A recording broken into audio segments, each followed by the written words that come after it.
Buenos días, bienvenidos a todos los alumnos educandos de bioquímica. Espero que el día de hoy pongan mucha atención. La clase es interesante, que hayan leído el documento que tienen que leer. Al final no es bastante digerible. Los términos que tenemos en los capítulos están bien concretos, entonces la clase pues va a estar bastante entendible. Voy a proceder a desconectar mi video. Estamos abiertos a preguntas, ya saben, es una clase interactiva, podemos participar en un momento dado. Entonces, empezamos. Doctora. Sí, dime, Zuli, ¿o quién? Es que no sé si soy solo yo o los demás escuchan como interferencia, como un pitido. Ok, ahorita lo voy a corregir, ¿sí? Vamos a ver. Gracias, doctora. Lo que puede hacer, doctora, es apagar su micrófono y volverlo a encender. O Muy cambiar bien. también de audífonos.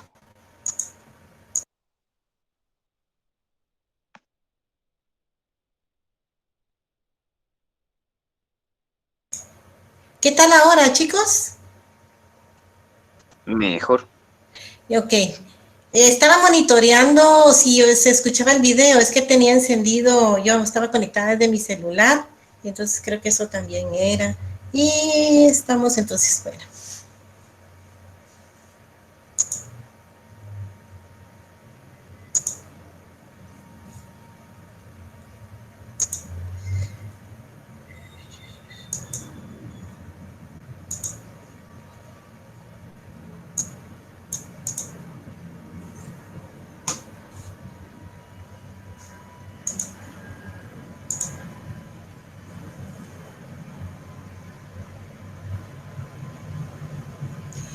¿Me escuchan? ¿Alguien me confirma, por favor? Sí, doctora. Muy bien. Entonces, vamos a revisar el metabolismo de eicosanoides, que son los derivados del ácido araquidónico.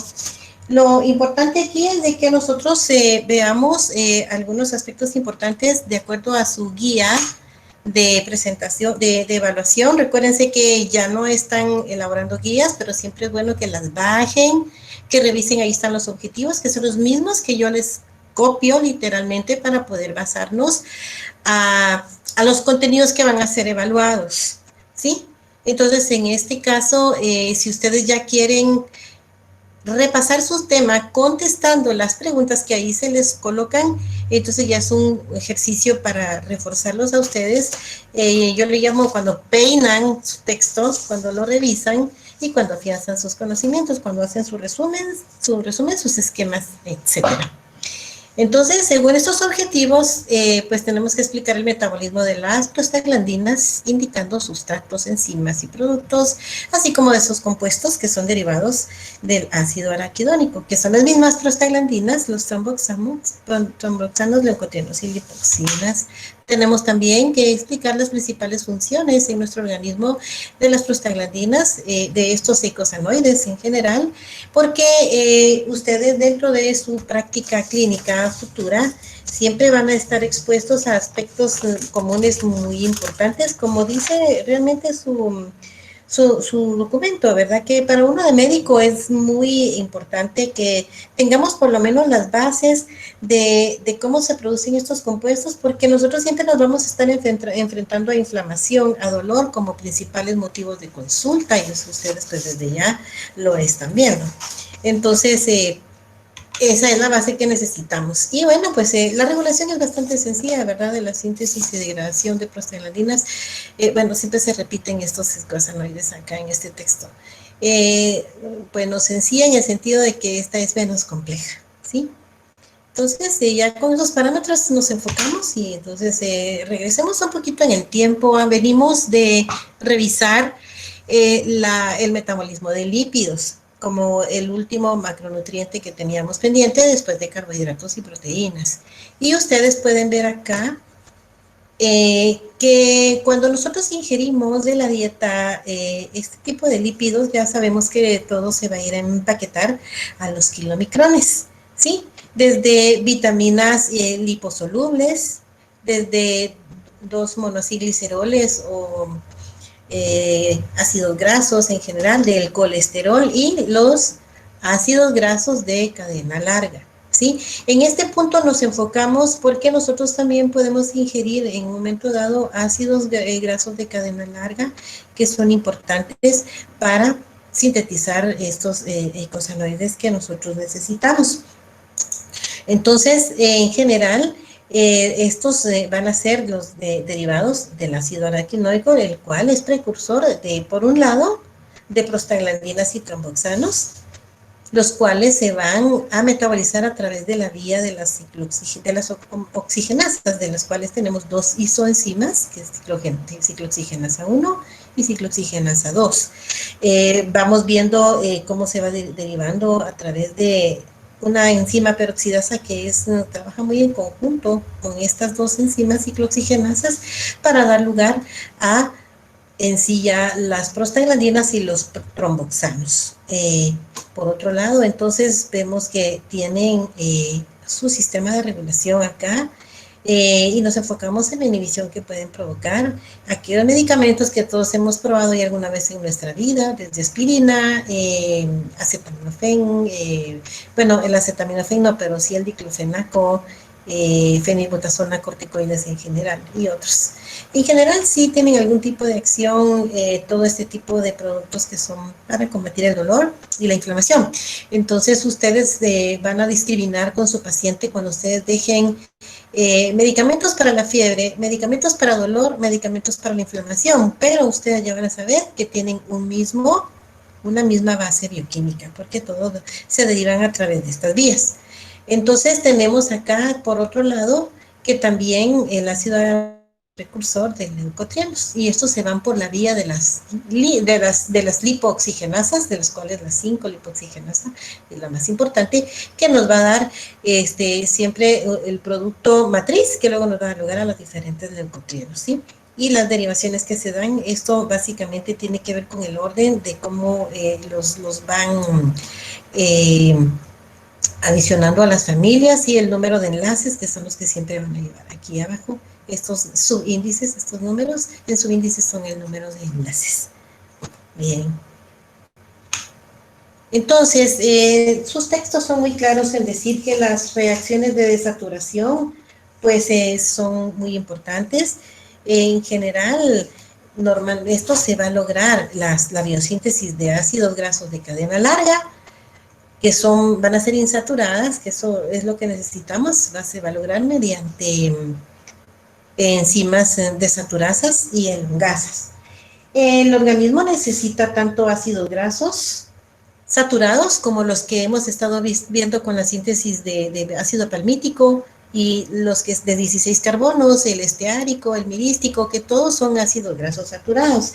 Pero resulta, chicos, que el organismo en sí también necesita ácidos grasos mono y poliinsaturados, ¿verdad? Además de estos saturados, puesto que son la base de estos productos tan importantes como son los eicosanoides. Doctora.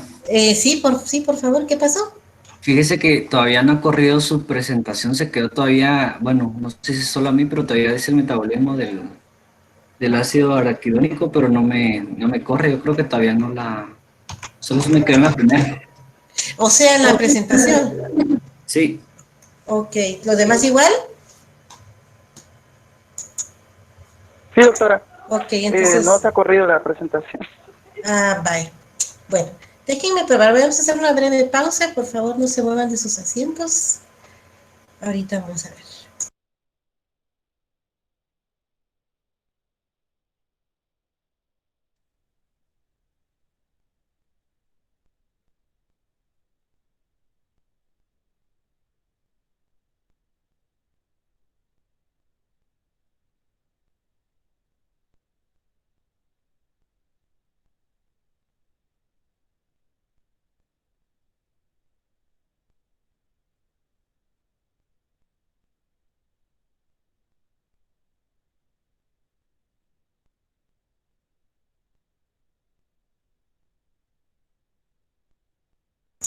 Vamos a hacer la prueba ahorita con esta presentación. Ahorita ustedes me monitorean, por favor.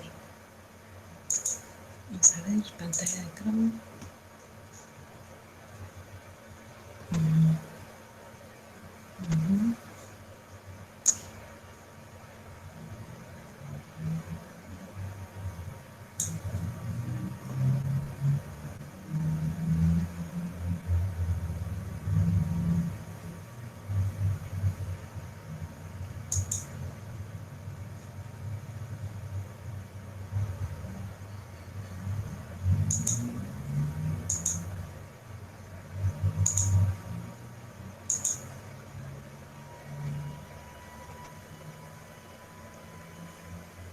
¿Me escuchan? ¿Me dicen si ahorita vieron cambiar la pantalla?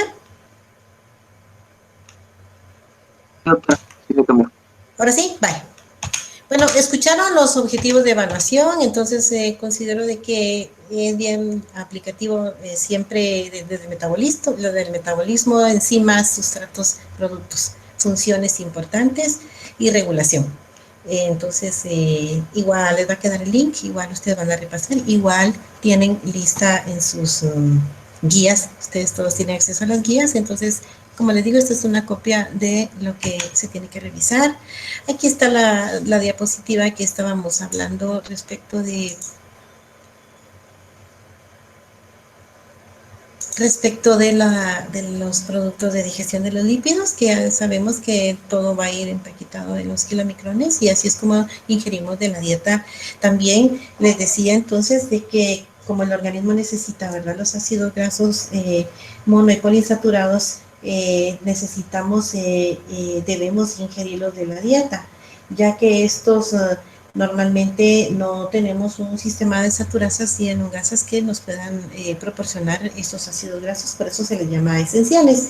Y vamos a aprender que estos grasos, ácidos grasos insaturados son el linoleico y el linolénico, ¿sí?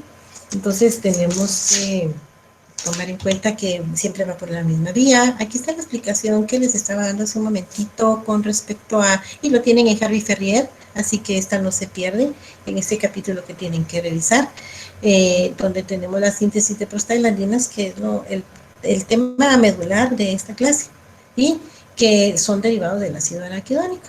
Entonces tenemos por un lado prostaglandinas y tromboxanos, y ambos se manejan por diferentes enzimas que son muy importantes. Por este lado, prostaglandinas y tromboxanos, ciclooxigenasa 1, ciclooxigenasa 2. La ciclooxigenasa 1 es constitutiva, es decir, forma parte del inventario de nuestro organismo, siempre está allí presente, está enclavada en la membrana del retículo endoplásmico liso y ahí es donde ejerce su función. Y tenemos una que es no constitutiva, que esa generalmente solo va a aparecer cuando el caso es necesario, por ejemplo, ante un traumatismo, una inflamación, y esta es la que nos va, se llama no constitutiva.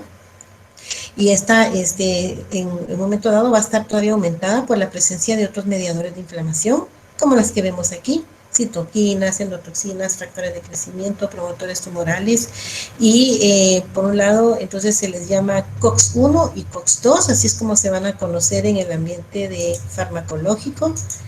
Todo este tema les va a servir a ustedes especialmente por el hecho de que tienen que revisar todavía el otro año, primero Dios, inmunología y farmacología, y entonces aquí es donde ustedes van a rescatar esta base que tienen el día de hoy. Entonces, a la par de estas COX-1 y COX-2, tenemos entonces a las lipoxigenasas, de donde se van a derivar los leucotrienos.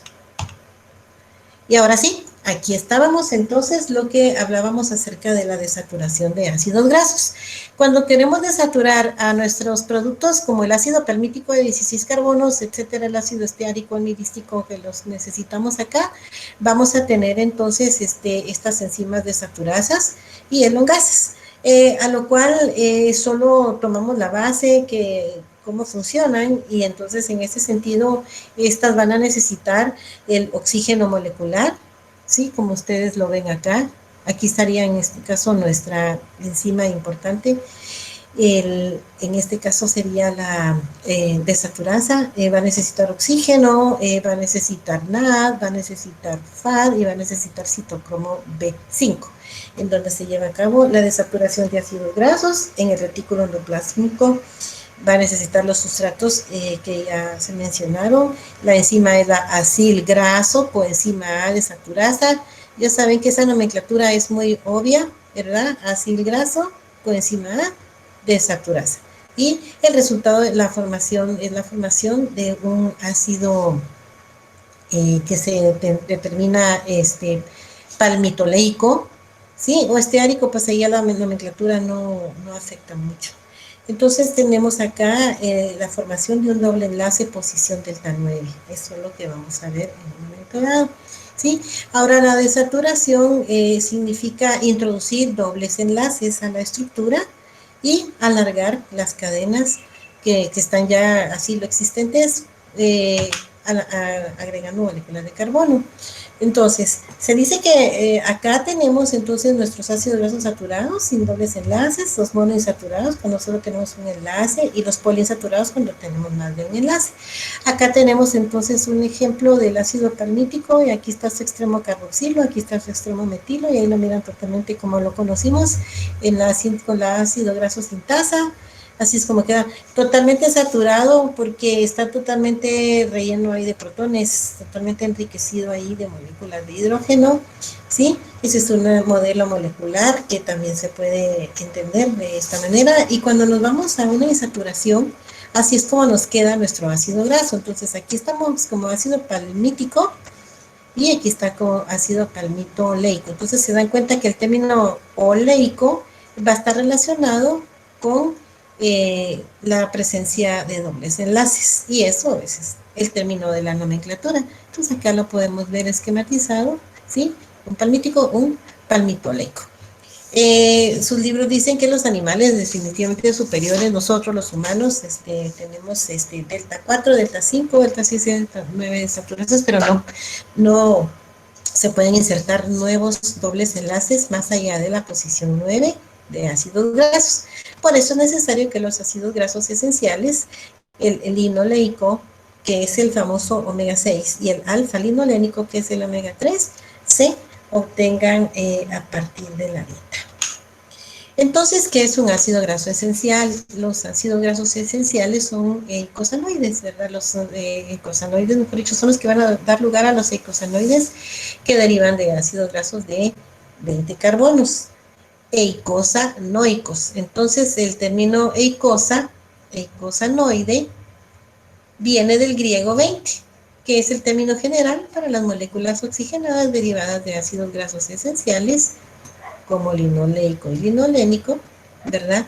De todas son de 20 carbonos. Entonces, el término ya saben que eicosa de 20 y noide, porque son moléculas de 20 carbonos con ácidos, con enlaces monoinsaturados o poliinsaturados. Entonces, insaturados es porque estamos insaturando, quitándoles la saturación que tenemos de moléculas de hidrógeno. Estos ácidos grasos esenciales, especialmente el omega 3 y el omega 6, o sus precursores, entonces tienen que ser suministrados de la dieta, ¿sí? Por esa incapacidad que tenemos, incluso incluyéndonos los humanos, de introducir estos dobles enlaces más allá del carbono 9.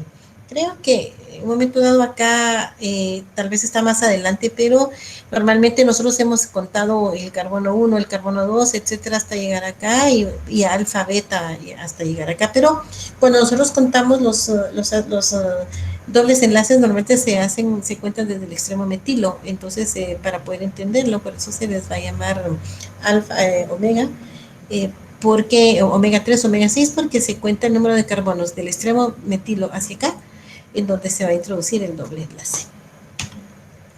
Entonces les decía de que estos ácidos grasos que se necesitan, omega 3, omega 6, ya sea de las insaturaciones a nivel del carbono omega 3, omega 6, para la producción de fosfolípidos importantes que nos van a servir para la producción asimismo de los eicosanoides. Quería decirles de que estos ácidos o sus precursores se obtienen de la dieta, como por ejemplo los aceites vegetales y de los productos cárnicos, incluyendo acá de origen animal, como la yema de huevo, el salmón. Por eso siempre se les dice en las asesorías de nutrición que coman pescadito, pero del pescadito el pescado azul, que es el que es especialmente de río, que se pueden conseguir como salmón, como atún, incluso como sardina. Esos son muy ricos en estos ácidos grasos esenciales. El pollo también, aunque si comparamos en cuanto a la carne roja, sigue siendo el principal aportador dietético de este tipo de ácidos grasos. Entonces, de los aceites vegetales, generalmente el aceite de canola o de colza, que también le dicen, el aceite de soya, son de los mejores aportadores, el aceite de pescado, no se diga, son los mejores aportadores de esos ácidos grasos esenciales. Y obviamente existen suplementos directos omega 3, omega 6, que se utilizan cuando nosotros necesitamos reforzar a nuestros pacientes el aporte nutricional de estos ácidos. Bueno, si ya sabemos entonces qué son los eicosanoides, entonces ahora veamos sus efectos biológicos más importantes. Están involucrados en las respuestas inflamatorias, predominantemente en articulaciones, en la piel y en los ojos. Generalmente ustedes han tenido un momento dado o han visto a alguien con dolor articular o cuando tenemos alguna situación en la piel inflamada. Por eso les ponía yo el video que quería introducirlos porque aparte que tan linda que fue la película que la vimos todos, llamar la atención de cuando nos pica una abeja, que es una de las lesiones inflamatorias más potentes que existen y que es capaz de desencadenar, a despertar ese potencial de los eicosanoides, ¿verdad? En cuanto a esta capacidad de respuesta que tenemos ante el insulto, ¿verdad? Que es una picadura, que es la introducción de esa sustancia, que veneno le llamamos, pero no es necesariamente veneno, y nos va a despertar la respuesta inflamatoria. También es importante en la función reproductiva, ¿sí? Porque estos eicosanoides van a funcionar en la inducción de la labor de parto, es decir, al manejar el tono vascular. Van a estar involucrados en lo que es vasoconstricción o vasodilatación a nivel de todo lo que es la vasculatura, pero acá en la parte reproductiva sí va a ser una función muy importante. Otro efecto biológico es la inhibición de la secreción ácida del estómago, y eso lo vamos a ver cuando veamos un poquito más detenidamente COX-1, dentro de COX-1 y COX-2, COX-1, que es la que ya es constitutiva, nos ayuda a inhibir la secreción ácida del estómago, mientras que COX-2 no necesariamente, sus productos no necesariamente lo hacen, por lo tanto uno es protector y el otro no necesariamente.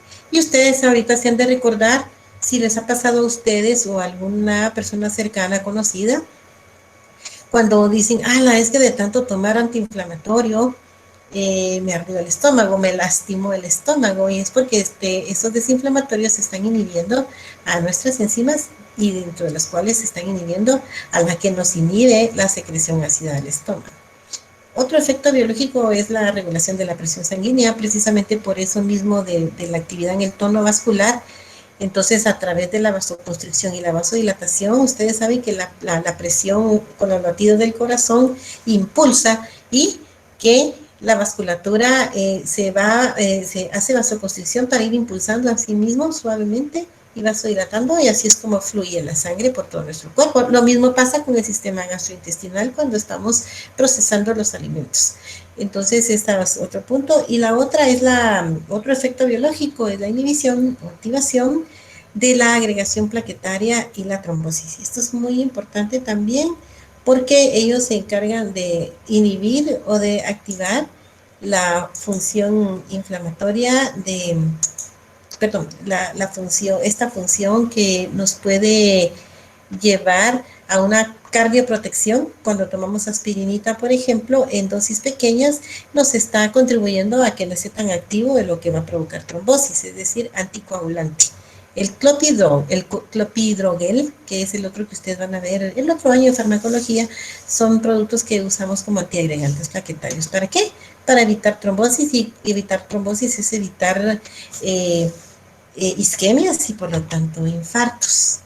Bueno, entonces acá tenemos, para que vayan fijando, ¿verdad? El ácido linoleico, LA, y el alfa-linolénico, el ALA, entonces son los que tendrán origen a los que se le llama omega 6, entonces es el linoleico. El omega 6, entonces, en este caso, es un precursor directo del ácido araquidónico, y el ácido araquidónico, a su vez, es el que nos va a dar lugar, entonces, a eicosanoides como las prostaglandinas, leucotrienos y tromboxanos. Por su lado, el omega 3, ¿verdad? El alfa-linolénico, es un ácido eicosa pentaenoico. Cuando ustedes van a leer o les presenten un producto, si es que contiene EPA, dice el doctor, ¿verdad? Bueno, EPA entonces no es el lugar donde van a comprar cosas para la casa, sino que este es otro EPA, Es una eicosa pentaenoico, ácido eicosa pentaenoico. Casi siempre vamos a manejar en inglés la nomenclatura, pues porque así queda, ¿verdad? La traducción, pero nosotros ya sabemos. Entonces, este EPA da lugar al otro DHA. En las fórmulas infantiles es donde ustedes van a ver más bien esto. Les presentamos nuestra fórmula con DHA, dicen, ¿verdad? Porque les han incluido este ácido docosa hexaenoico. Si ustedes se familiarizan con la nomenclatura docosa hexaenoico, ácido docosa hexaenoico, entonces ya no se les hace tan difícil manejar el concepto. Bueno, ¿qué pasa con omega 3 a diferencia con omega 6? Que el omega 6 es bastante proinflamatorio sus productos. Esos son los que hacen el escándalo, provocan todos los pilares de la inflamación, que en un momentito los vamos a ver. Mientras que el omega 3 ese mínimamente produce eicosanoides que son mínimamente inflamatorios y también produce resolvinas y protectinas. Entonces hay bastante diferencia. Aunque se suplementa tanto con omega 6 y omega 3, es importante que ustedes sepan si en un dado caso tienen un caso muy particular, decir, bueno, yo creo que lo vamos a suplementar solo con omega 3 o ambos, o en este caso omega 6, ¿verdad? A veces depende de lo que uno necesite personalizar con el paciente. Y bueno, entonces tenemos acá otra vez nuestros ácidos grasos esenciales, ¿cuáles son? Linoleico, linolénico y ácido araquidónico. El ácido araquidónico, en un momento dado, si tenemos alguna deficiencia de estos, también se convierte en un ácido esencial que lo tendríamos que introducir directamente a la dieta, si tenemos algún problema con que no se pueda derivar de estos. En su esquema de Harvey Ferrier, aquí tienen ustedes un cuadrito que deben de revisar con el nombre de acuerdo a su estructura de número de carbonos. Por ejemplo, el ácido acético, que es el ácido acético del vinagre, el vinagre que usamos para cocinar, para limpiar, le ponen lienzos de vinagre, dice la abuelita, cuando tenemos algún tipo de inflamación o cuando necesitamos acidificar en algunos lavados que se hacen a nivel vaginal, productos vaginales que quieren acidificar, están en base de ácido acético de 2 carboncitos, ¿verdad? Tenemos que el ácido de 3 carbonos es el propiónico. El butírico se acuerdan cuando estábamos fabricando en el ácido graso sintasa, llegamos a un butirato que ya tenía 4 carbonos. El cáprico, que es el de 10. Y ahí nos vamos a los importantes, ¿verdad? Que son los que ya conocemos. El palmítico, ya dijimos que es el 16 normal saturado. Y cuando le hablamos palmitoleico, entonces estamos hablando que tenemos una insaturación, o sea, un doble enlace a nivel del carbono 9. Y bueno, luego sigue el esteárico de 18 y el ácido oleico, que ya es importante. Se puede decir que no es necesariamente un precursor, aunque ya tiene pues ya su nombre bastante cercano. Y aquí tenemos a nuestros importantes, que son los que están aquí, ¿verdad? Entonces vamos a revisar. Ácido linoleico, 18 carbonos con 2 insaturaciones en estos carbonos. El alfa-linolénico tiene sus 3 insaturaciones a este nivel. Y el ácido araquidónico, que tal vez sí es importante que ustedes vean en dónde tienen sus insaturaciones. Y para poder memorizarlo, el ácido araquidónico ya de 20 carbonos, aquí ya participó la elongasa, ¿sí? Y pues obviamente la desaturasa, que tiene sus 4 enlaces. Entonces tomamos nuestros 5 dedos de la mano y tenemos carbono 5, de ahí nos vamos de 3 en 3. 5 más 3 son 8, 8 más 3 son 11 y 11 más 3 son 14. Y ahí no hay ningún problema. Entonces ya sabemos que nos memorizamos que el ácido araquidónico tiene en el carbono 5, en el 8, en el 11 y en el 14 sus correspondientes dobles enlaces. Tenemos todavía unos extra largos acá que se llama ácido lignocérico de 24 carbonos, pero no tiene insaturación. Y miren este ácido nervónico, que ya por su nombre ustedes se pueden imaginar en donde más abunda, que es en el sistema nervioso, que tiene 24 carbonos, tiene una insaturación en el carbono 15. Bien, entonces acá tenemos esta estructura donde los podemos conocer estructuralmente. Nada más hacer énfasis en estos que están aquí. En la siguiente diapositiva lo vamos a ver. Y aquí pues con la estructura pues no hay problema. Entonces acá están las insaturaciones. Aquí está cómo contamos también entonces a partir del omega. Vamos a votar por... Ya no voy a aceptar la siguiente, ya no voy a aceptar la siguiente entrada, chicos, porque si no, no me interrumpe mucho, pero si a ustedes no les molesta, a ustedes, el pueblo dice.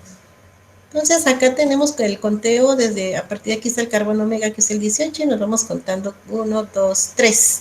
Entonces uno pone 3, ¿verdad? O puede poner de 3 a 4, pero para no confundir, pone en donde se sitúa, ¿verdad? 4, 5, 6 y 7, 8, 9, y ahí nos vamos a integrar. Entonces ahí los tenemos. Acá están los mismos y ahí está su representación.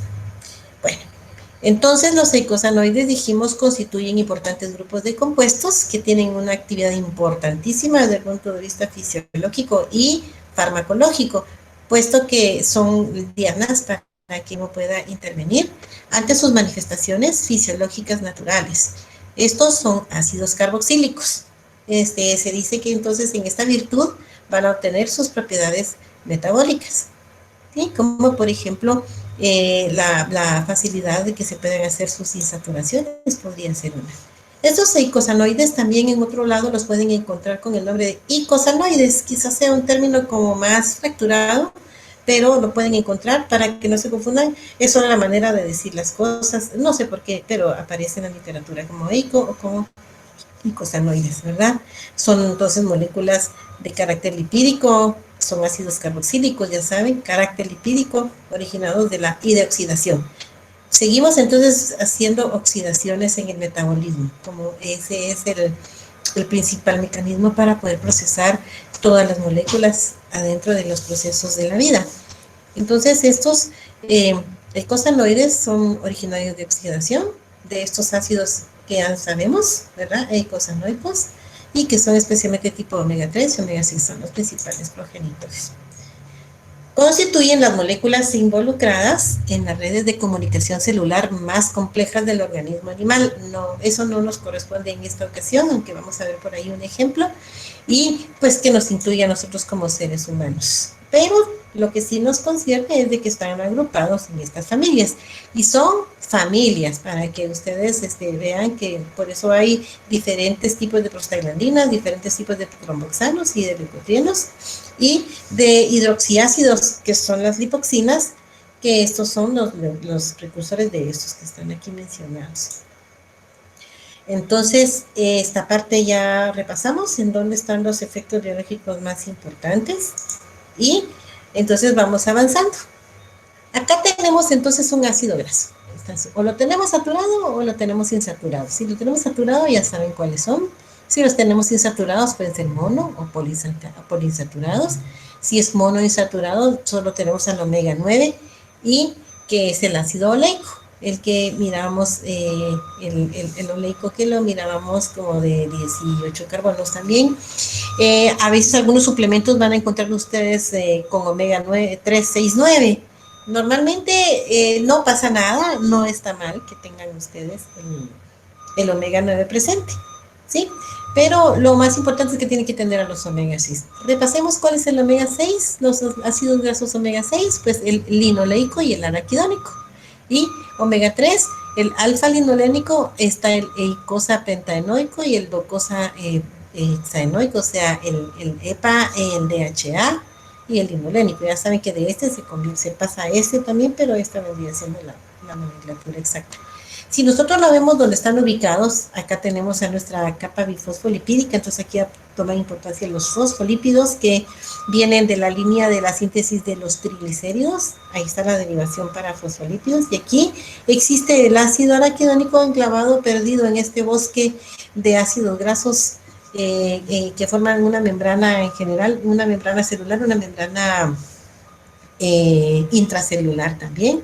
Y aquí tenemos entonces la derivación en las cascadas en las diferentes familias. Aquí están las familias también conformadas, solo que antes quería enseñarles entonces cómo venían en el orden que veníamos viendo, en donde están las desaturasas que participan delta 6, delta 5 y delta 4. A qué nivel es que van haciendo las introducciones de los dobles enlaces. Si se dan cuenta, tenemos la participación de una desaturasa, es decir, que vamos a agregar aquí un doble enlace, luego viene una elongasa, que viene introduciendo un carbono, luego vuelve a introducirse un doble enlace, vuelven a elongar y vuelve a desaturar. Esa es la manera como se van llevando a cabo. Estas desaturadas todas vienen siendo exactamente el mismo tipo de enzimas y únicamente empiezan desde el más alejado hasta acercarse hacia el que se acerca más hacia el extremo metilo, que es el omega. ¿Sí? Entonces acá tenemos esa nomenclatura que es muy importante. Y pues esta esquemita dice que aquí de nuevo les volví a poner en verde los precursores. Aquí están las familias entonces derivadas del ácido araquidónico. Tenemos a las ciclooxigenasas, las prostaglandinas I1, la E2, la D2, la F2, ¿sí? Y la síntesis de tromboxanos, que es el tromboxano 2 como el más importante, con el lado de las lipoxigenasas, tenemos este compuesto que ahorita lo vamos a conocer, y los leucotrienos. Es como estos son hidroxiácidos, entonces esto, tetraenoico, TE de tetraenoico, que eso siempre lo va a tener, ¿sí? Y este es hidroxiepoxi, entonces existe otro que lo vamos a ver ahí que tiene una P, HPET, que lo vamos a ver en un momentito. Y aquí están los leucotrienos, el A4, el C4, el B4 y el D4. Esa es la clasificación así de simple. Otras características de los leucotrienos, dice su libro Harvey Ferrier, que es, ¿verdad?, que son potentes. Potentes como cuando ustedes alguna vez sintieron cómo les picó algún animalito y cómo inmediatamente surgió esa tremenda inflamación. Los que hayan estado con algún tipo de inflamación o alergia no me van a dejar mentir lo que se siente. Se producen en cantidades muy pequeñas en todos los tejidos, ¿sí? Eso es muy importante, que son mínimas, esas cantidades son bien microscópicas, no son grandes producciones, sino que más bien son pequeñas. Pero se produce en todos los tejidos, todas las células tienen esa capacidad de sintetizar, actúan exactamente localmente. Aquí tenemos a una célula emisora y aquí están sus diferentes células blancos, entonces actúan básicamente como un mediador local. Eso es a diferencia de las hormonas, aunque pues, su mecanismo puede parecerse al de las hormonas, sus características los hacen ser diferentes. No se almacenan, por lo tanto tampoco están en forma de precursores, solo se sintetizan inmediatamente. Su vida media es súper corta, se dice que desde unos segunditos hasta minutos, pero nada más, porque, repito, cuando uno ha sentido el puyón, o sea, la picadura, ustedes saben que en un momento sube y luego vuelve a bajar su acción, gracias a Dios, porque cuando eso se prolonga, pues no se cuenta la historia. El metabolismo, por lo tanto, es rápido, y sus acciones van a ser a través de receptores de membrana acoplados a proteína G. Esto mucho ojo, porque esta parte la tenemos que tener muy clara, porque ese es el principal mecanismo de cómo se van presentando y cómo se van produciendo. Entonces veamos estas otras características, ¿sí? Acá tenemos una molécula de ácido araquidónico, aquí está ciclada, hay unas que están en forma lineal y otras que se ponen de esta manera, y aquí los tenemos. Bueno, vamos a ir ahí a ver qué pasó.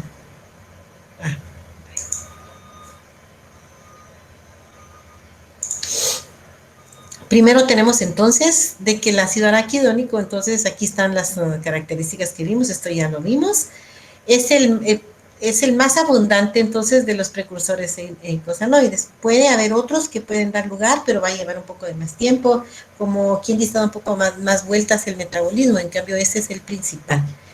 Ya vimos su número de carbonos, ya vimos sus dobles enlaces, la fórmula, y entonces, y dónde ocurre el primer doble enlace, ¿verdad? Que es el carbono 6, a partir del extremo metilo.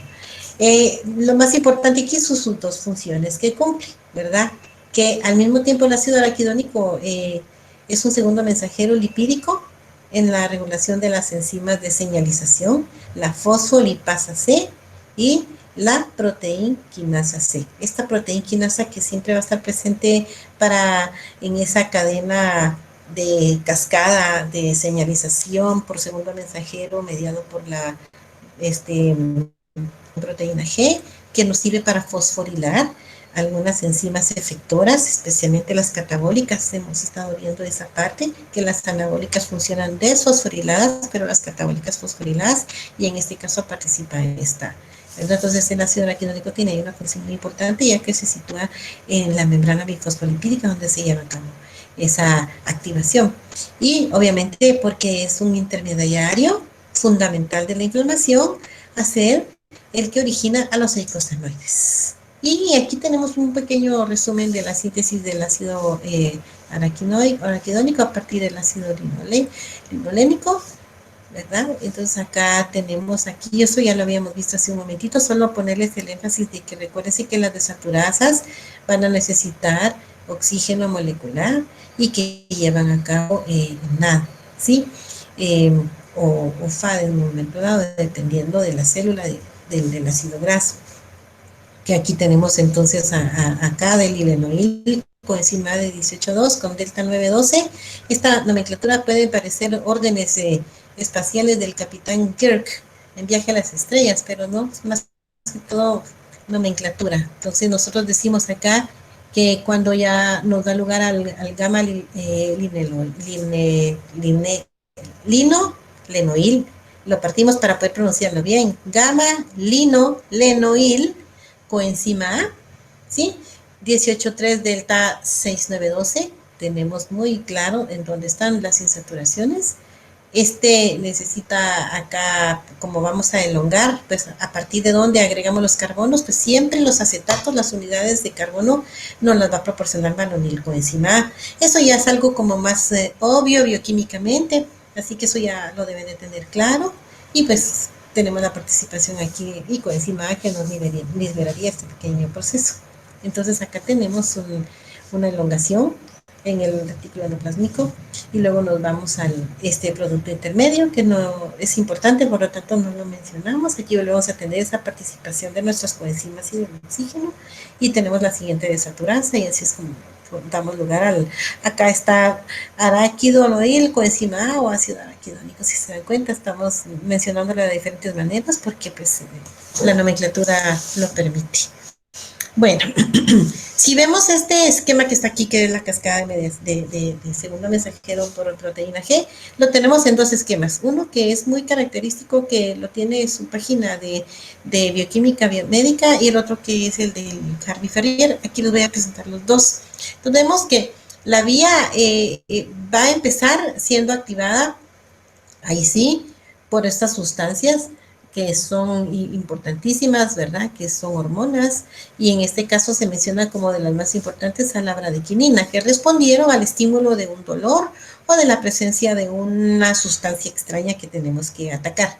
Entonces puede ser epinefrina, incluso la propia trombina o la bradequinina como se coloca aquí. Estos que es lo que llega, pues obviamente a unirse a su receptor, el cual está acoplado. Acuérdense que el receptor tiene varios dominios, el que sale fuera de la célula, el que está intramembrana y el que está ya en citosol. Entonces a nivel de citosol está acoplado este receptor a la proteína G. La proteína G en un momento dado entonces viene y ya activa acá, por un lado va a hacer este tipo de activación. Acá tenemos dos, una para acá y otra para acá. Hablemos de la del calcio. ¿Qué es lo que hace? Activar entonces el que se abra el canal de calcio para que entre hacia adentro de la célula calcio de líquido extracelular. El calcio, una vez adentro, se va a ir a estimular directamente a la proteína sinasa C.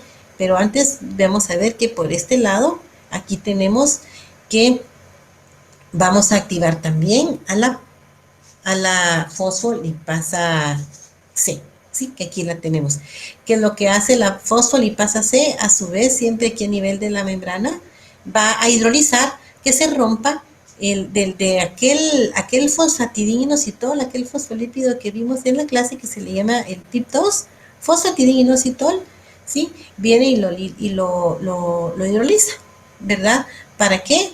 Como ustedes ya conocen la estructura, entonces nos va a producir un diacilglicerol, ¿sí? Más el trifosfato de inositol, que es el IP3. Entonces tenemos aquí, por un lado, el fosfatidininositol cuando todavía es el fosfolípido, y aquí cuando solo es el trifosfato de inositol. Entonces viene y tanto el diacilglicerol entonces como el calcio, y entonces nos van a estimular acá a la proteína quinasa. ¿sí? Esta proteína quinasa a su vez fosforila a la fosfolipasa 2, que esto es muy importante porque es la que prácticamente se lleva el show porque es la que directamente nos libera al ácido araquidónico, ¿sí?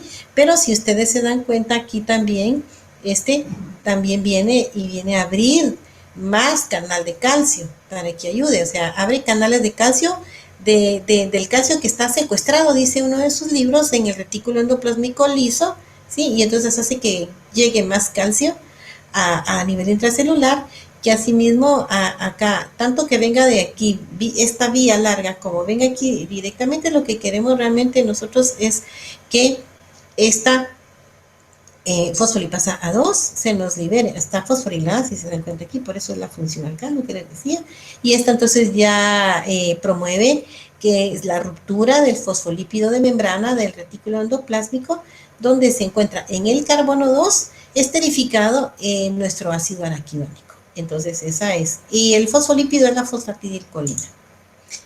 El esquema de Harvey Ferrier pues solo lo hace un poquito más esquemático, es lo mismo que les acabo de decir, lo pone, pues lo dibuja a su manera. Entonces aquí lo que me llama la atención, bueno, les quiero llamar la atención, es como está aquí cuando está la proteína G, que también se activa con GTP, y aquí es donde se separan las unidades. La alfa es la que va a interaccionar acá con la fosfolipasa C para que libere diacilglicerol, ya vimos. Entonces también la entrada de calcio, la activación de proteína quinasa, y nos vamos por el otro lado con el trifosfato de inositol, y aquí tenemos ambas las liberaciones de calcio. Lo que necesitamos al final es liberar entonces acá nuestro ácido araquidónico, que acá es donde está su residencia, ¿verdad? En esto. También tenemos acá, pero normalmente es acá de donde se hace esa hidrólisis y esa liberación.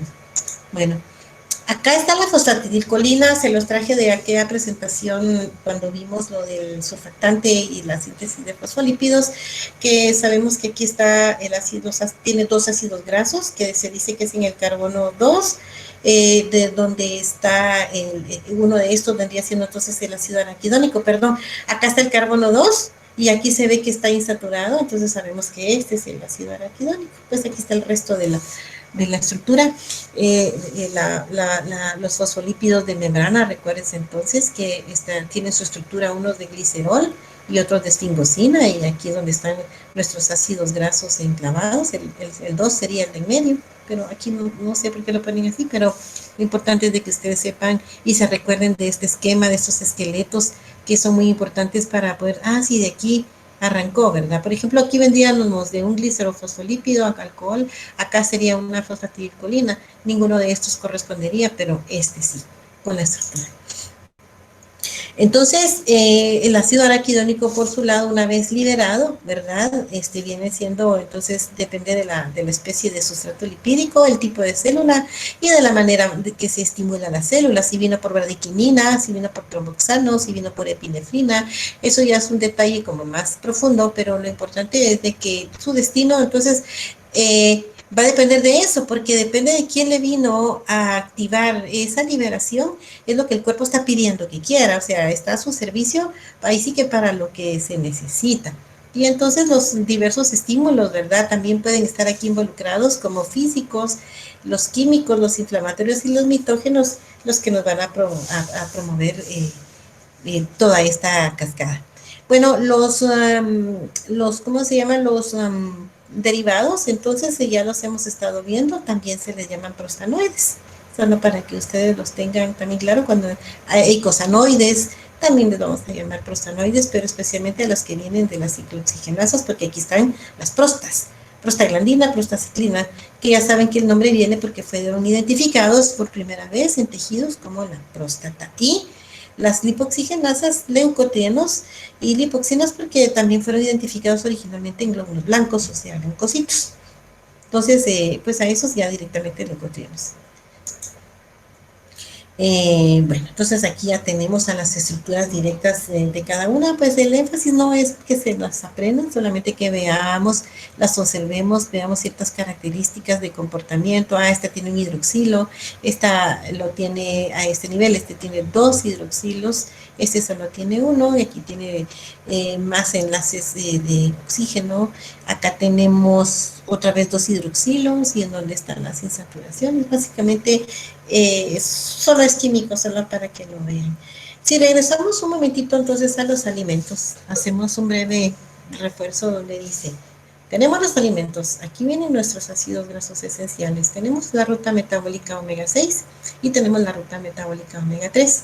La omega 6 es del linoleico y la 3 del alfa linolénico, ¿verdad? Entonces acá ambos, ambos con 18 carbonos, uno con 2 dobles enlaces y otro con 3 insaturaciones. Que del lado de omega 6, entonces tenemos que luego se convierte en gamma linolénico, y luego tenemos empiezan a ocurrir estas otras insaturaciones. Aquí ya llevábamos 2, aquí 3, y entonces aquí nos quedamos como ácido araquidónico ya como tal, listo para darnos el lugar.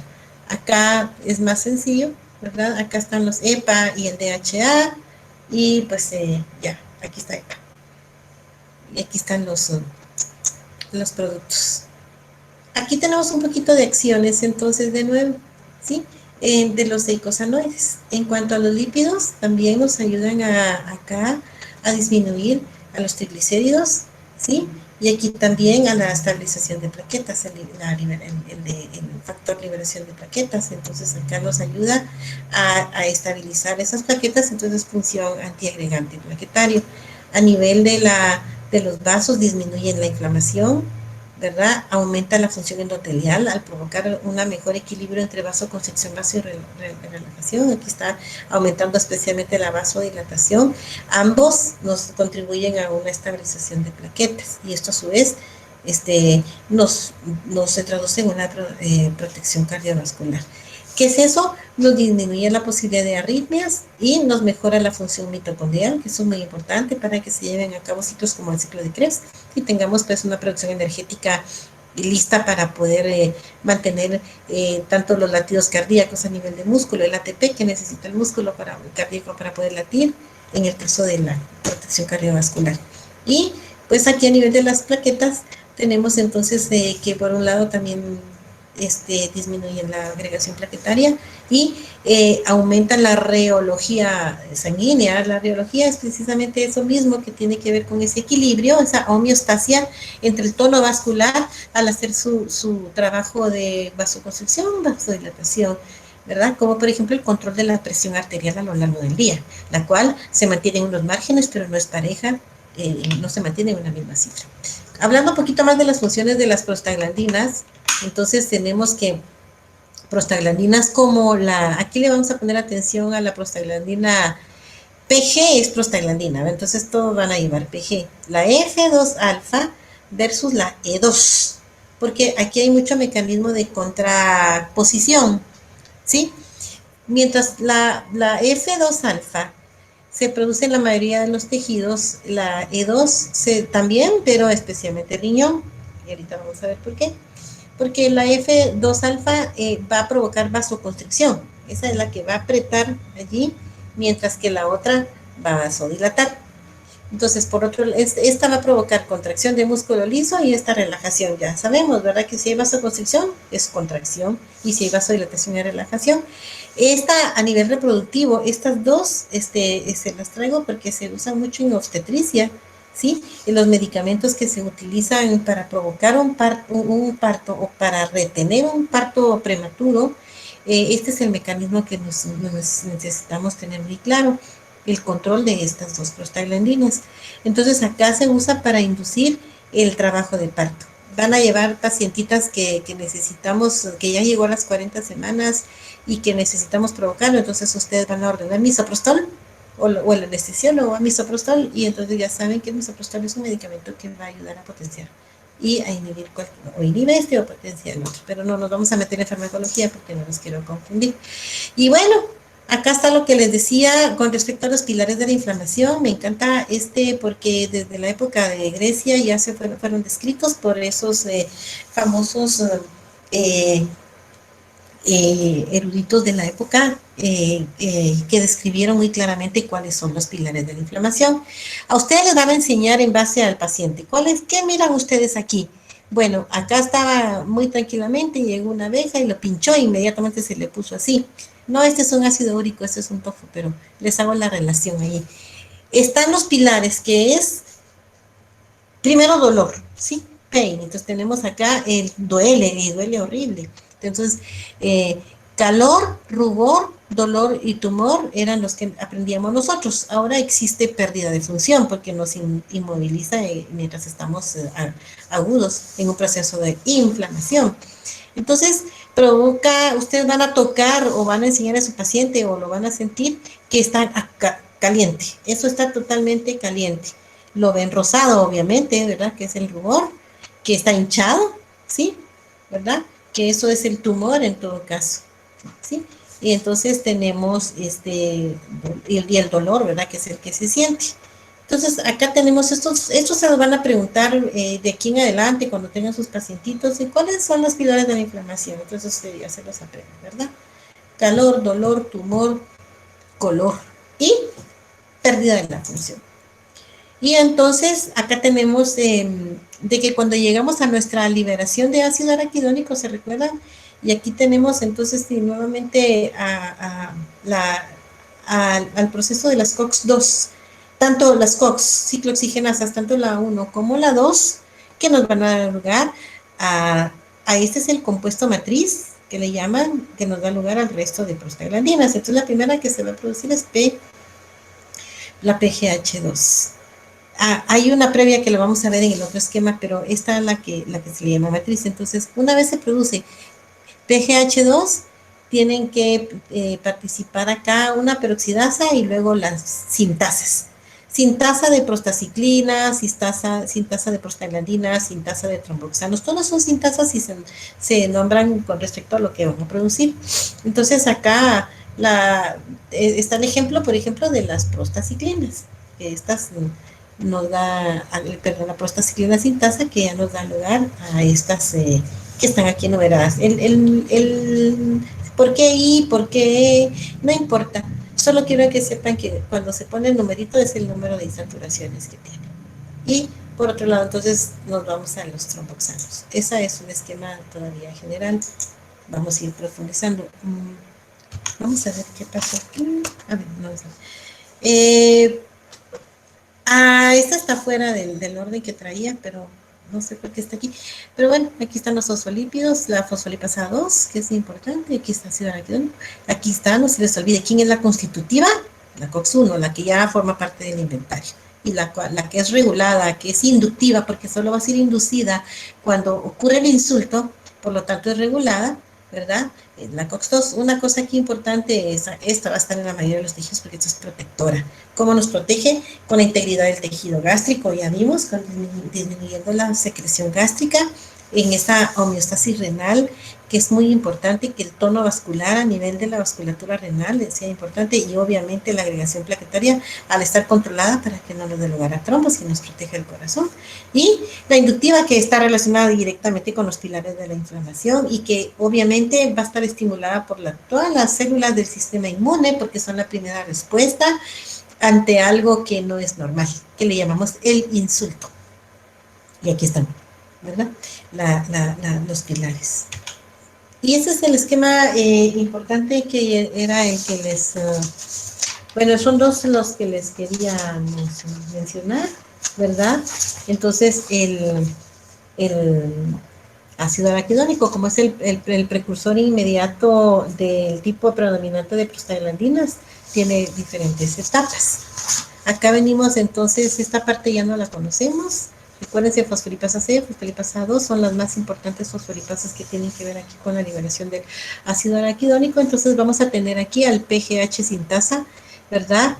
Y también a la peroxidasa. Esta PGH sintasa, tanto por la vía de COX-1 y por la vía de COX-2, viene hacia este lado. Recuérdense que para este lado está la lipoxigenasa, cuando tenemos acá a las otras dos enzimas. Aquí está el nombrecito, ¿verdad? Ácido hidroxiperoxi. Separen acá si quieren poner un guioncito en sus notas, hidroxiperoxi, eicosa, tetraenoico. Y ya con eso ustedes ya conocen de qué se trata ese producto, ¿sí? Entonces tenemos que en una primera etapa en la síntesis de prostaglandinas, la ciclación oxidativa del ácido araquidónico es muy importante, por eso es de que tiene que ciclarse de manera oxidativa y así es como se le llama que está libre, ¿sí? Entonces eso es mediante esa prostaglandina endoperóxido sintasa. Esta enzima está unida, ya les había dicho, a la membrana del retículo endoplasmático y posee sus dos actividades catalíticas, ¿verdad? Eso sería otra cosa importante, es de que requieren las dos moléculas de oxígeno y la peroxidasa va a depender, en todo caso, del glutatión reducido. Lo tenemos en otro esquema más adelante y que obviamente va a requerir también dos moléculas de oxígeno y que eso es muy importante y que luego la que va a ser convertida en numerosas sustancias es la PGH2. Esa memorícenla porque les van a preguntar cuál es la que da origen a diversas sustancias, pues entonces es la PGH2. Bien. Bueno, también da lugar a tromboxanos, ¿verdad? No se vayan a perder en este caso. Entonces, creo que lo tienen ustedes en su documento. Ese es uno de los que tienen que estudiarse bastante para que ustedes ya lo tengan bastante claro. ¿Cómo se va dando? Es básicamente cómo van siguiendo ustedes aquí las flechas en el sentido de entender. Por ejemplo, esta va por separado. Cada una de estas tiene una función importante, especialmente en la mediación de todas las funciones fisiológicas que hemos dicho. Cada una por individual no se está evaluando acá, no se está considerando, que no está directamente, es muy amplio, pero para que ustedes vean, ¿verdad? Que cada una va a ir accionando en una manifestación fisiológica importante. Acá sí se les pone endotelio, porque ya sabemos que estas prostaciclinas y estas que están aquí están muy involucradas en el control del endotelio y en la regulación de la vasoconstricción. Y en este caso, obviamente, tromboxanos, porque el tromboxano es parte de la cascada de coagulación que la vamos a ver en el tema correspondiente ya dentro de un par de clases. Entonces vamos a atender a las plaquetas, tromboxano con plaquetas, porque esto es el agregante plaquetario. Estos que están aquí, los leucotrienos, son muy importantes en el caso de las reacciones alérgicas. Aquí no es tanto la cascada de la inflamación, sino que todas aquellas personas que tienen urticarias, que tienen asma bronquial, que tienen rinitis alérgicas, los leucotrienos son los causantes de todos esos síntomas. Entonces, muchos medicamentos para el asma, los antihistamínicos, los antialérgicos, medicamentos muy importantes, que lo que necesitamos es ir a inhibir las enzimas que producen esos leucotrienos para poder tener espacio al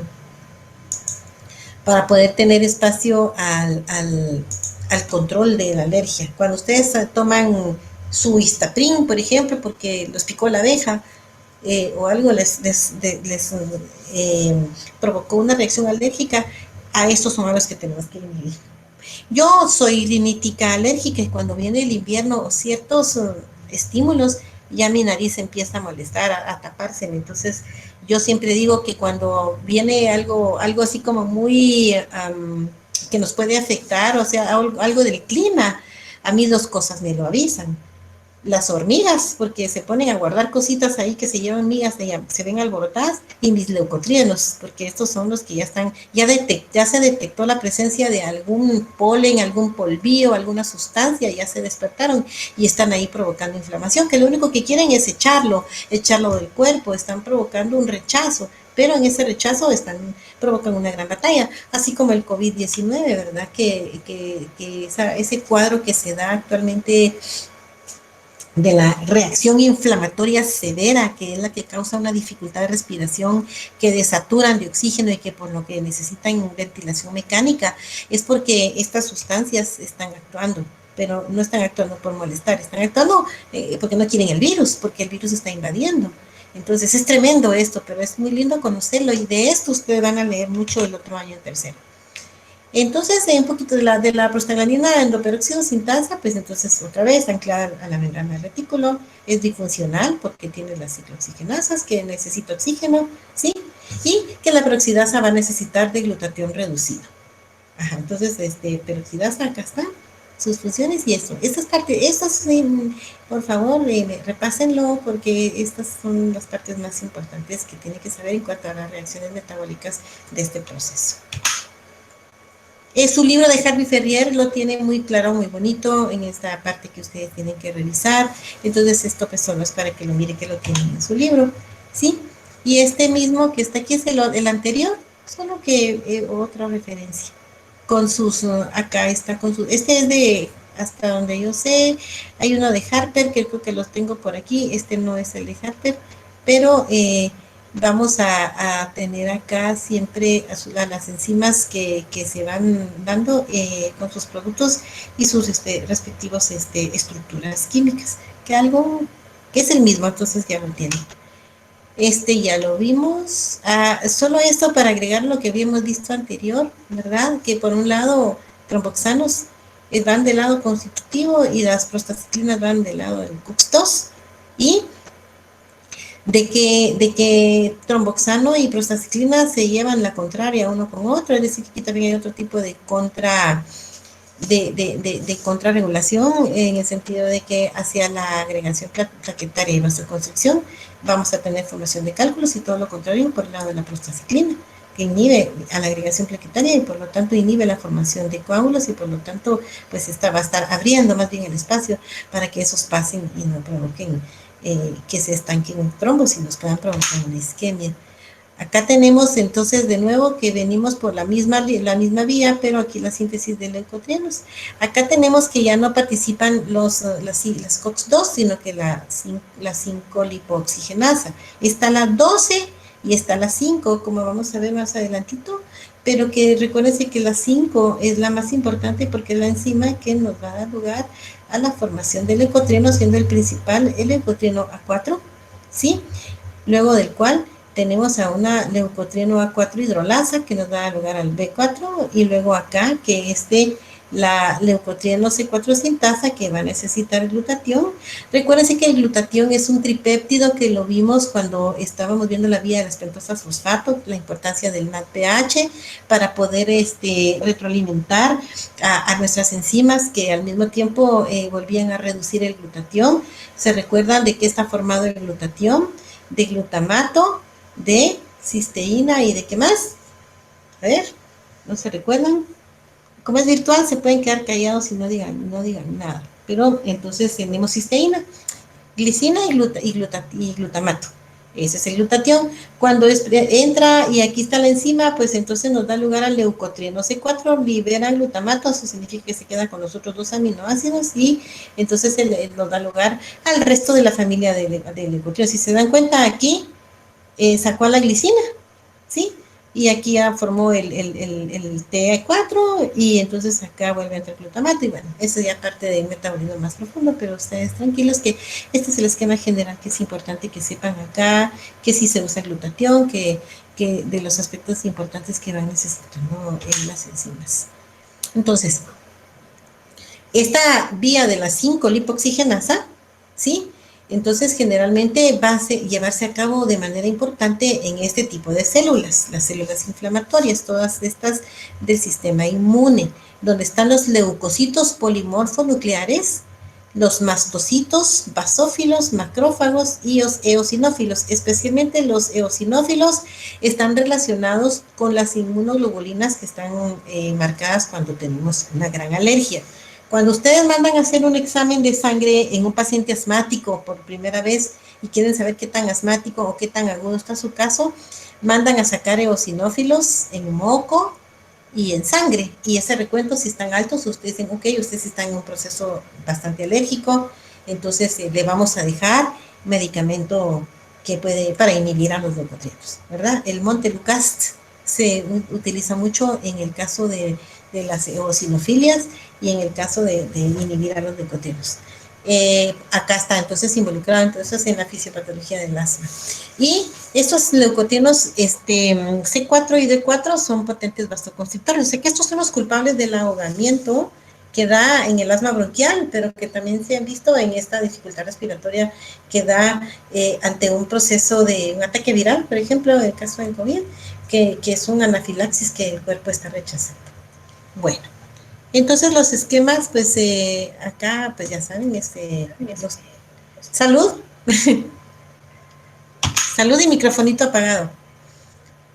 En cuanto a las enzimas, entonces, este sí es un esquema del libro de Harper, por a quienes les guste la bioquímica o les llama la atención y van a revisar el libro de Harper, muy bueno, por cierto, tiene esquemas que son bastante, yo diría que Harvey Ferrier probablemente se inspira mucho en Harper, pero bueno, solo es una opinión, no es nada oficial, porque los tiene como muy, muy claros, y este sería, bueno, como ustedes van a tener la presentación, entonces aquí lo tienen muy bonito, muy claro para que vean las vías, ¿verdad? Entonces aquí está la vía de las lipoxigenasas, dejamos a un lado los COX y tenemos entonces acá el hidroxi, 12-hidroxi, peroxi, cosatetranoico, aquí lo vamos teniendo, aquí se queda. Aquí está que da lugar a los leucotrienos, si se dan cuenta, se va modificando a los leucotrienos y hasta acá entró el glutatión, aquí está la estructura donde están el ácido glutámico y la glicina, que son los que más participan. Aquí está la cisteína, aquí están los 3 componentes del glutatión, y para que vean lo importante aquí de la interacción en esta estructura del leucotrieno C4, ¿sí? Entonces, acá nos va a dar los demás, y lo importante de eso es que se fijen acá, es en dónde participan. ¿Por qué se hace énfasis? Porque esos son los que nos hacen pedazos en un momento dado cuando están en su máximo apogeo de acción. Este es otro mismo más acercado, pero del lado de las ciclooxigenases. Acá tenemos entonces cuando tomamos aspirina o indometacina. La indometacina todavía está en el mercado. Lo van a usar ustedes mucho en el EPS como parte de, les llega una paciente con un trabajo de parto prematuro, entonces ustedes van a ordenarle 2 cosas. Una, reposo absoluto en cama, porque la paciente no tiene que estar movilizándose, porque se puede provocar que vasodilate más y se nos venga el bebé, y van a dejar indometacina. La indometacina de 100 miligramos se toma una vez al día o 2 veces al día, o incluso se pueden poner en supositorios, porque si existe en supositorios rectales, para poder detener este ciclo y que no se nos venga ese bebé. Ese es un esquema muy bonito, funciona, cuando ustedes estén ahí se van a dar cuenta. Cuando no hay indometacina, se usa aunque sea ibuprofeno, ese solo es por vía oral, pero ustedes lo tienen ahí muy claro para poder actuar. Y bueno, lo demás es lo que ya ustedes lo hemos estado viendo. Acá recuérdense que hay unas enzimas no tan importantes, pero que participan isomerasas, porque estas se van produciendo por isomerizaciones, ¿verdad? Y que por aquí hay una reductasa, ¿verdad? Pero cuando ustedes miran reductasa, pues tendrían que ver acá las coenzimas, sin embargo aquí no lo ponen. No tienen un nombre específico, por lo tanto no tenemos que memorizarlas, solo saber. Acá está el imidazol, ¿verdad? Que también nos va a inhibir a la tromboxano sintasa, y por lo tanto se va a utilizar también como una vía para poder disminuir la agregación plaquetaria. Este es el esquema resumen que tienen ustedes en su Harvey Ferrier. Está lo mismo que les he estado diciendo, así que no se los voy a repetir. Este es otro, entonces, que por favor lo repasen muy bien. Ese es el original que les puse acá al principio. Las inflamatorias, las células inflamatorias, el COX-2 selectivo. Bueno, como se ha visto que al usar este tipo, por ejemplo, esta fenilbutasona se utiliza mucho en pacientes artríticos, los reumatólogos lo dejan mucho para poder calmar esos dolores y disminuir la inflamación, pero al mismo tiempo es totalmente agresiva con el estómago. Entonces se dieron cuenta, pues en la industria farmacéutica, de que tenían que elaborar un producto que fuera un COX-2 selectivo, es decir, que no llegara a inhibirnos a la COX-1 y que directamente solo llegara a inhibirnos a esta no constitutiva, ¿verdad? A la COX-2, para que pudiéramos llegar a este punto y ya no dar lugar a los fenómenos de inflamación, pero sin que acá esta GG2, prostaglandina G2, que es muy importante como protectora gástrica, llegar a no inhibirla es muy importante. Entonces, si nosotros usamos inhibidores COX-2 selectivos como el celecoxib, solo el celecoxib, porque vinieron otros coxib, pero se retiraron del mercado hace muchos años ya, porque también estaban provocando daños cardiovasculares. Entonces los estudios demostraron que tampoco eran buenas del todo, pero la única que permaneció es esta, porque esta es bastante aceptable, pasadera, y no nos va a provocar, los estudios no demostraron con que hubiera algún proceso cardíaco importante como consecuencia de usarla. Entonces, tenemos la oportunidad de usar celecoxib y proteger a nuestro paciente de que la puede tomar sin que le moleste su estómago. El esquema de cómo proteger al paciente, eso es otro tema, pero ustedes saben que cómo manejarlos solo con tener esta base bioquímica. Esto no se los voy a repetir porque ustedes lo van a revisar, ya es lo que hemos estado hablando. Sí. Entonces acá están los efectos opuestos, ¿verdad? Entre tromboxano y prostacyclina. Sí, ya lo vimos. Entonces, ahí lo tenemos. Quiero ver algo más por aquí. No. Los leucotrienos ya los vimos exactamente, ya vimos qué es lo que pasa con los leucotrienos. Entonces, ya vimos toda esta parte que está aquí, en la parte anafiláctica, ¿verdad? Lo que tiene que ver con el asma.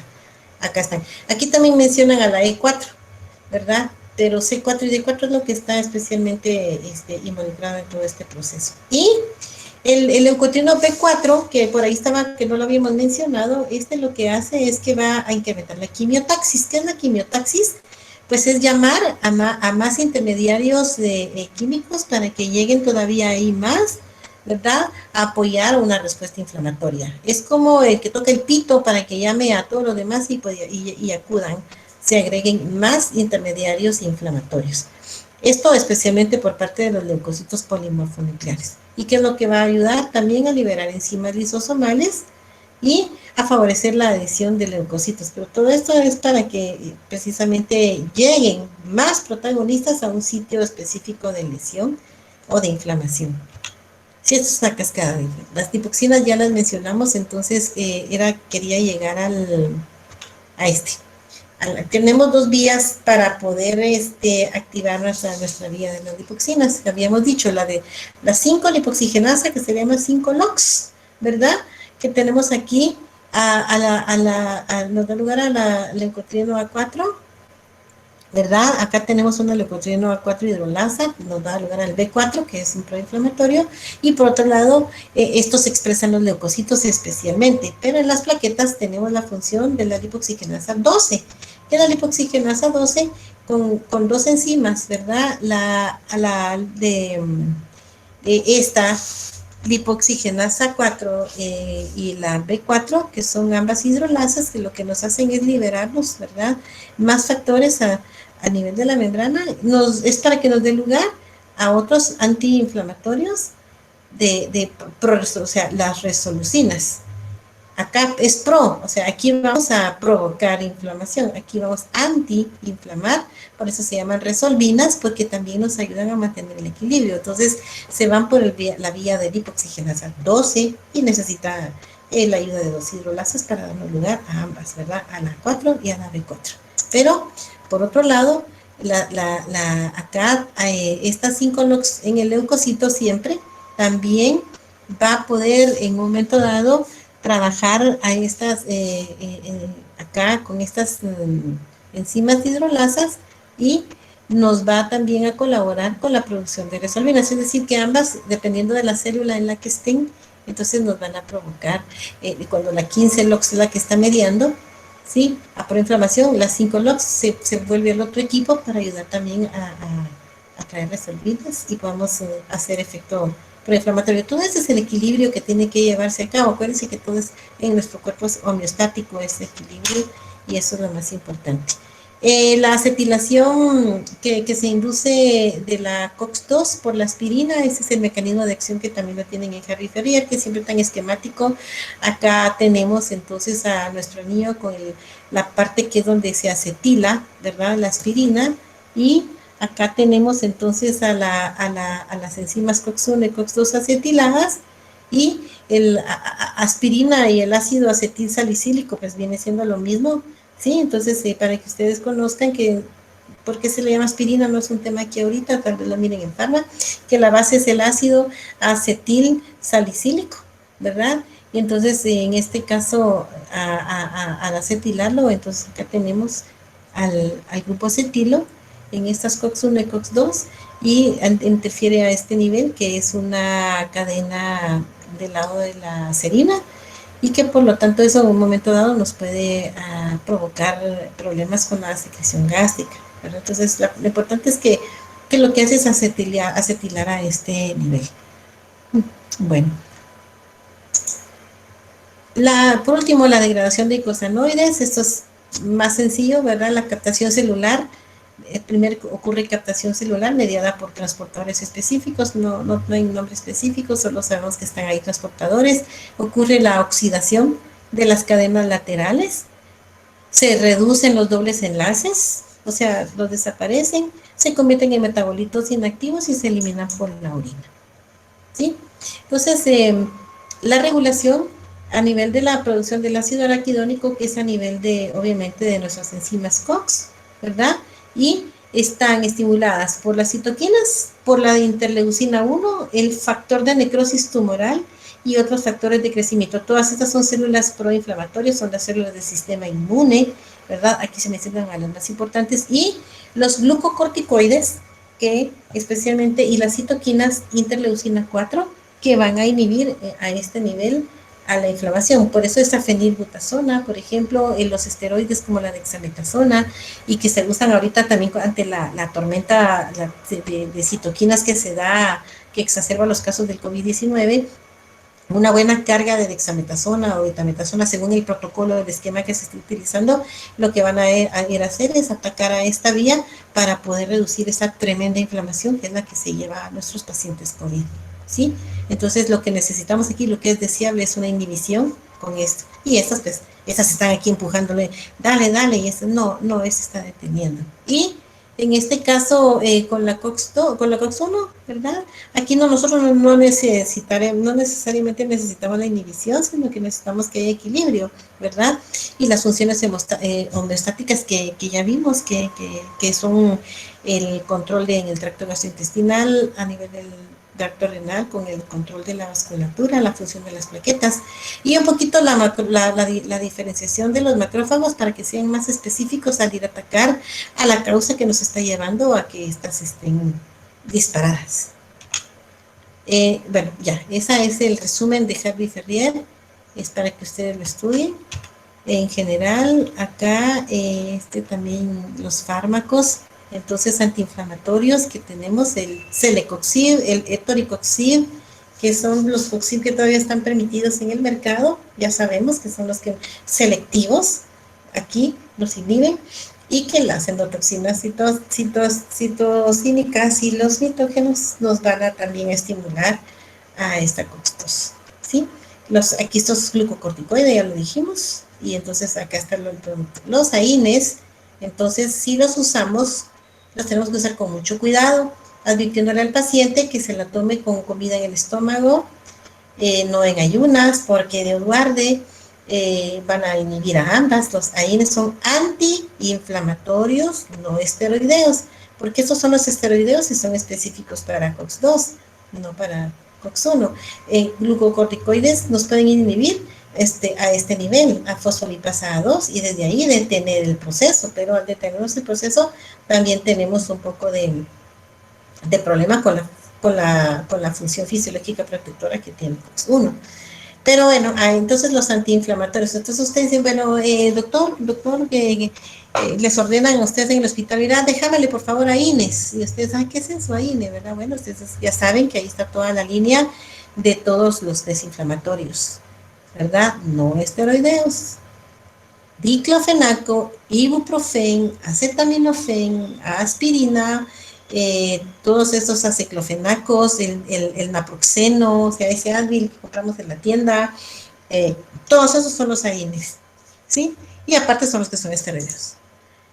Bueno, acá solo para que ustedes miren básicamente aquí en prostaglandinas y leucotrienos, aquí están nuestras hormonas y la histamina, que son mediadores, y solo le ponemos atención a prostaglandinas y a leucotrienos en cuanto a dilatación.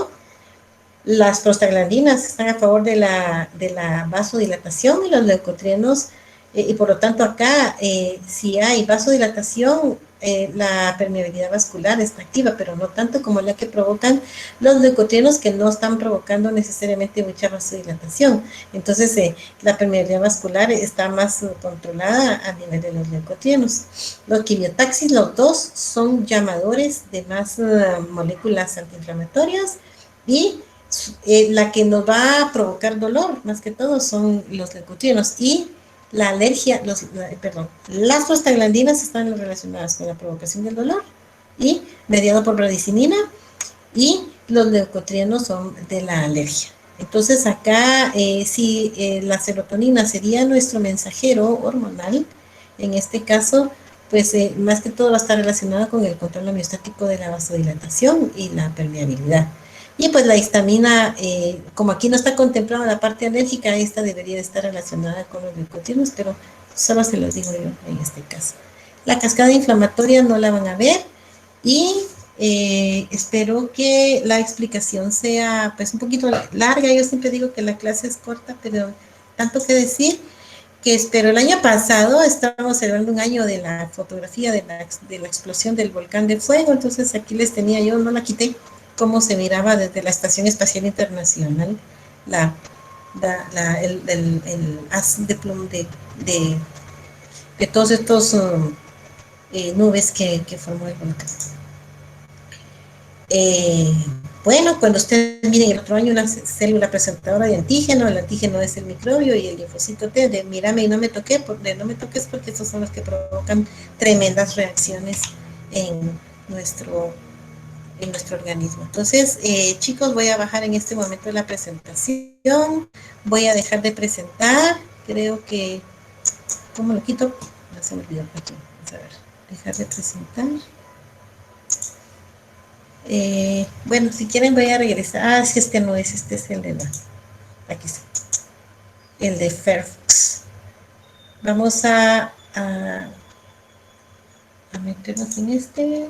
Ya estamos entonces, chicos. Terminamos la clase, creo que nos llevó como más de una hora, pero espero que les haya sido de provecho. Como está siendo grabada, ahorita voy a dejar de grabar. Me despido de ustedes. Si tienen una, antes de eso, quiero ver si pueden activar todo su video, porfa. Vamos a ver esas caritas, no fotitas. Nos han pedido que les pidamos que activemos el video, para poder saludarlos, y también se pueden ver y también se pueden saludar, y qué tal, cómo están, que se cuentan, qué gusto verlos. Ahí están, perfecto. Tenemos a 40 de ustedes, normalmente están 89, 92, 91 pacientes, estudiantes. Quiero que los monitores, por favor, interactúen con sus grupos para poder ver por qué no pueden estar en la clase presencial, que sería lo ideal, porque tienen permitido interactuar. De nada, Zuli, qué bueno que estuviste.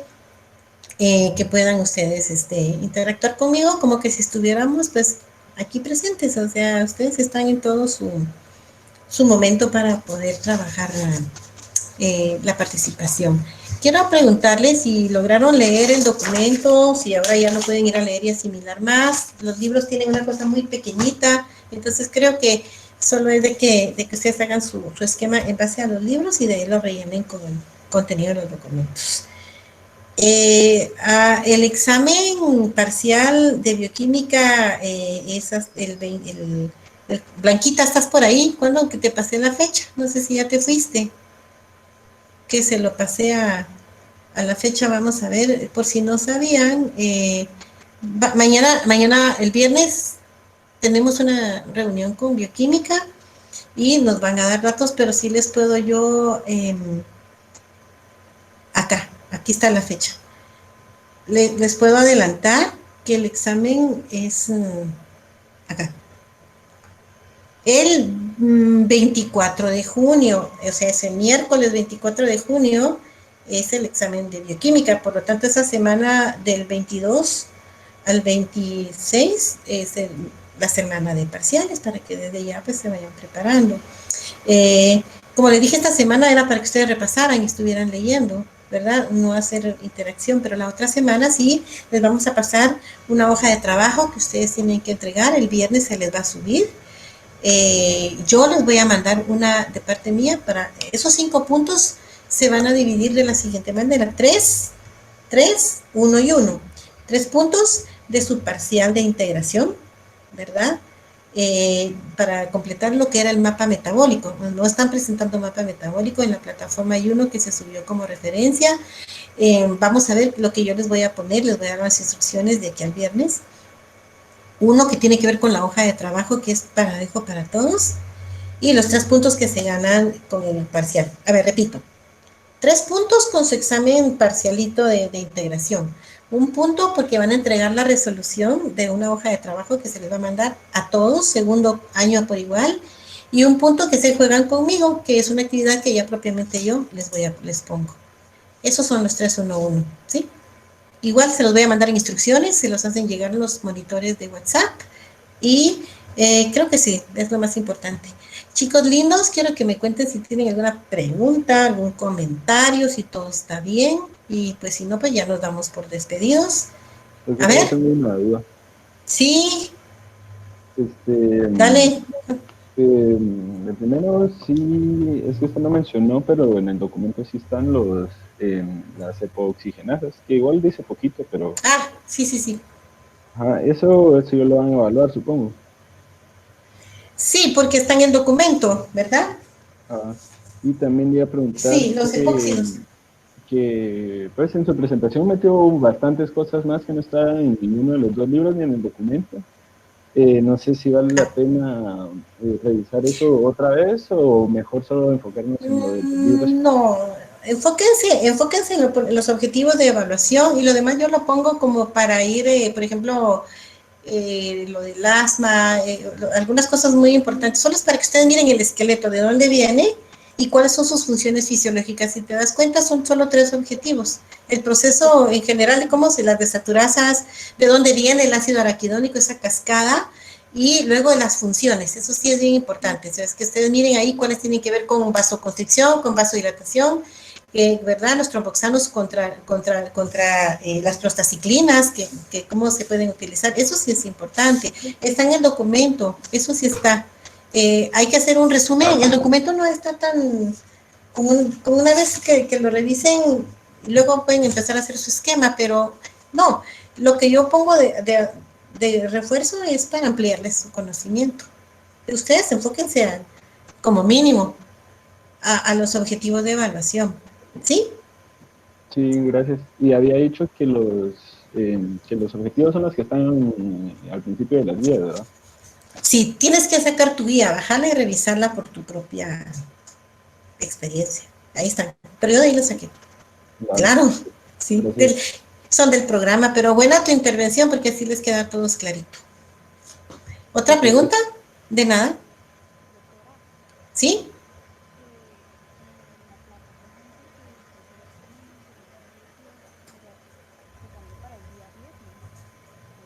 Doctora, una pregunta, ¿en dónde podemos encontrar las grabaciones de sus clases? ¿En YouTube? En YouTube, yo lo subo a YouTube, les paso el link, porque ahorita, por ejemplo, esta grabación, ahorita la voy a detener porque se me olvidó detener la grabación.